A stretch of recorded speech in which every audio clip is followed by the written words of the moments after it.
Hi, I'm Dr. Lori Buckley. I am a relationship and sex therapist. This is my channel, Stuff of Love. Welcome. I'm so glad that you're here.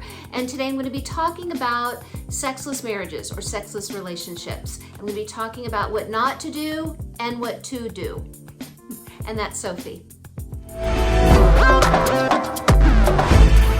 First, let me start by talking about the two biggest mistakes I see people doing when they want sex and their partner doesn't.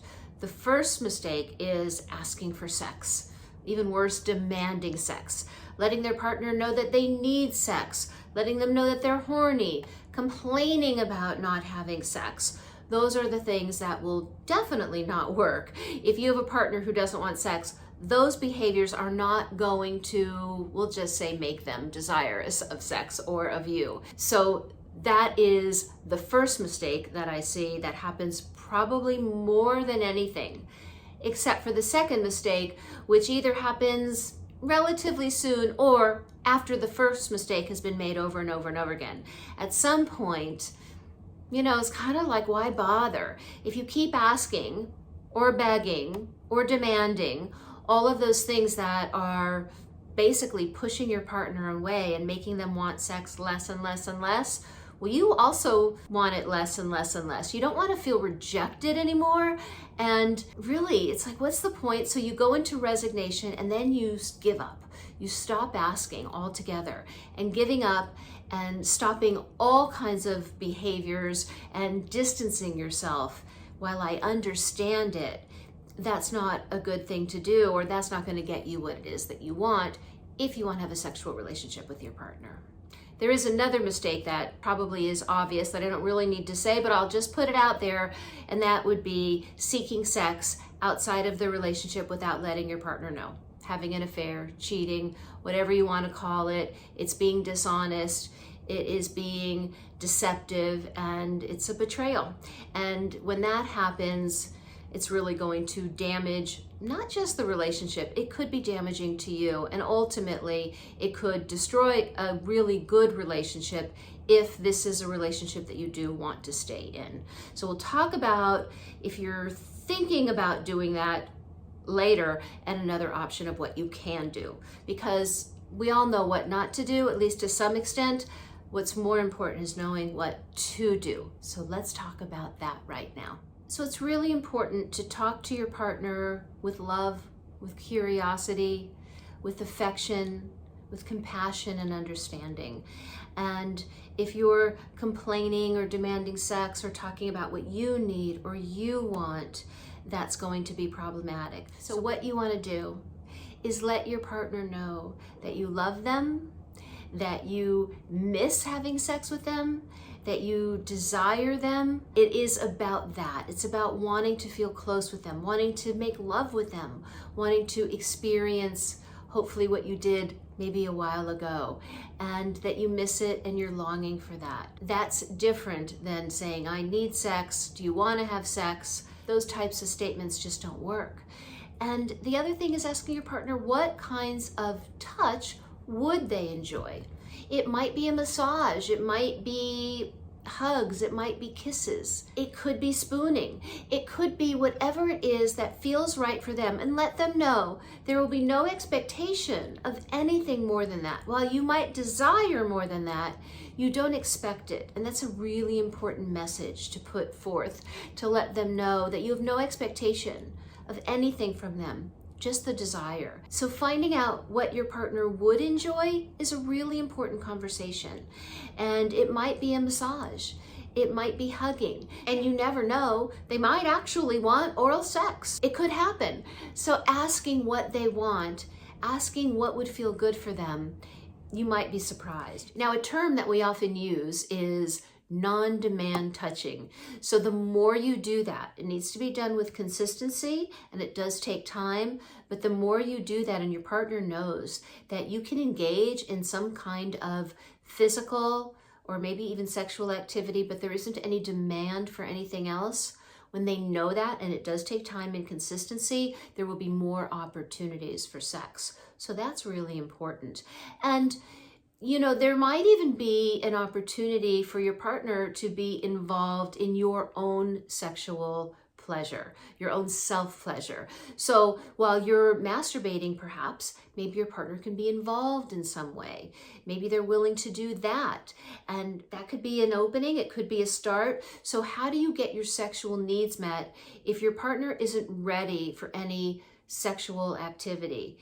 Again, it's really creating a foundation where your partner can start to want sex. Now, something I've talked about before a lot actually in some of my other videos is a vulva massage. And a nice vulva massage is a great way to get a woman more aroused. And if it's a man who is the lower sex partner, and yes, that is not an uncommon thing, maybe it's a penis massage. No expectations, no sex. It's just a way to have some sort of intimate sexual activity without any pressure to perform, I'm using quotes on that, or do anything that your partner doesn't really want to do. And when they know that they can either give that to you or you can give that to them, it starts some sexual interaction. It's very intimate and there's no pressure, there's no demand, and it might be a great way to move on into more sexual activity. Now, another thing that's really important is to talk about sex. Talking about sex when you're not having sex can be very difficult for many people, maybe most people, but talking about it not only gives you information, but it can also be quite a turn on. Talking about the times that you did enjoy sex. What were some of the best memories that you had with each other or with someone else? What are some things that you or your partner would like to do or that they fantasize about? These kinds of things can maybe start to create some arousal, and arousal creates desire. Remember, first it's stimulation. Could be verbal, could be cognitive, could be physical, could be emotional, but it's the stimulation that creates the arousal. That's what creates the desire.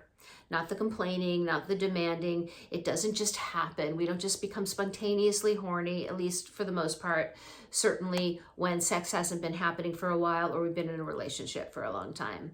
So remember, there's things that you can do to perhaps create some sort of stimulation that could be arousing that might create desire. Maybe it's being really romantic. Maybe it's doing things that have nothing to do with sex, things that your partner feels really safe or cared for, loved. Those are the kinds of things that can also create arousal, which create desire. So these are the things that you absolutely can be doing. Now, there's one more thing I need to talk about. If your partner says, no how, no way, have no desire for sex, I never want to have sex, it's never going to happen, and that could be for a number of reasons. Could be physical, could be psychological. Maybe there's some things going on. First, I'm going to suggest that you seek the help of a sex therapist. You'd be amazed what can happen. So seeing a sex therapist, if your partner is willing and you're willing, and yes, it takes both of you, it's not just your partner going to get fixed, it is the relationship working on creating different ways of being sexual together.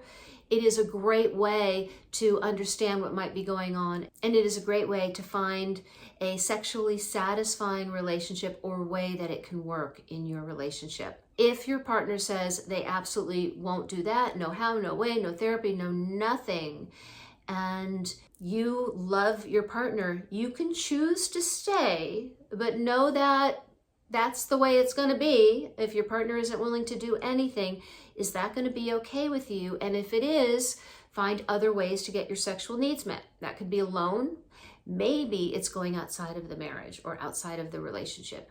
If that is the case, it is not okay or wise to go outside of the relationship and betray your partner and lie and all of the things that create so many problems down the road. Have that conversation with your partner. It's like, okay, you absolutely don't want sex. I understand. You don't want to go to therapy. I would love it if you would, and I'm disappointed that you won't. But sex is important to me. I would like to talk about other ways I can get my sexual needs met. What's okay, what's not okay. It could be maybe you watching porn. Maybe you hiring a professional. Maybe it's a don't ask, don't tell agreement. What are the agreements? Make sure they are clear and explicit, and go from there. Again, you might need the help of a therapist to help you navigate this. It is not easy to have these conversations, but these conversations, all of the ones that I'm talking about in this video, are so important. So you don't want to give up, and you don't want to keep pressuring and complaining. Those are the things that a lot of people do, and I understand it. It seems like the right thing to do, but there's so many other ways. And I hope this video has been helpful to you. And if you are in a sexless marriage or relationship, that you'll take some of these tips and try them and see what happens. Let me know. And if you are enjoying this video, please give it a like and subscribe to my channel. I would love it if you would subscribe. I would so appreciate that. And let me know your comments down below. What is your experience? What have you tried? What's worked? I'd love to hear from you. And thank you for watching. I really do appreciate it. And I'll be back soon. Bye.